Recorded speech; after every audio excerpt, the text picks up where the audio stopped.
তুমি দেখতে পেয়েছো? কি নাম তোমার? হ্যাঁ, কোন ক্লাসে পড়ো? কোন ক্লাসে পড়ো? কোন স্কুলের নাম কি? আচ্ছা,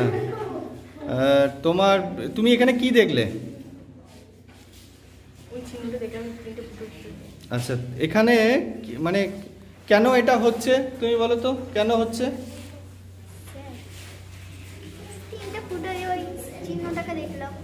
আচ্ছা, তুমি এটা দেখলে তো? কেন এটা দেখলে? কি কি দেখলে? আলো সরলরেখায় চলে, তিনটে ছিদ্র একই লাইনে আছে বলে তুমি দেখতে পাচ্ছ, তাই তো? যদি একটা ছিদ্র একটু সরে যায় তাহলে কি দেখতে পাবে? এখান থেকে তুমি কি প্রমাণ পেলে? আলো সরলরেখায়।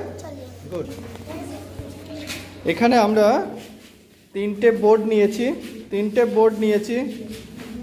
এখানে একটা বোর্ড, এই একটা বোর্ড, আর এই একটা বোর্ডে, তিনটে বোর্ডই আমরা একই তলে ছিদ্রটা করেছি এবং ওখানে একটা দাগ দিয়েছি, এখানে একটা দাগ করেছি। এই দাগটাকে প্রত্যেকজন স্টুডেন্ট আমাদের দেখে কি দেখতে পাচ্ছে? দেখছে এবং সেখানে একই তলে থাকার জন্য ছিদ্রগুলো ওরা সেইটা কিন্তু এই দেওয়ালে এইখান থেকে দেখতে পাচ্ছে। দেওয়ালে এই যে ছিদ্রগুলো ওরা দেখতে পাচ্ছে। যদি আমরা একটা ব্লককে যদি আমরা সরিয়ে দিই তাহলে কি হবে না, তিনটে ছিদ্র এক জায়গায় ম্যাচ করবে না। তার ফলে কি হবে না, ওই ব্লককে আমরা যে দাগটা সেটা আমরা দেখতে পাবো না।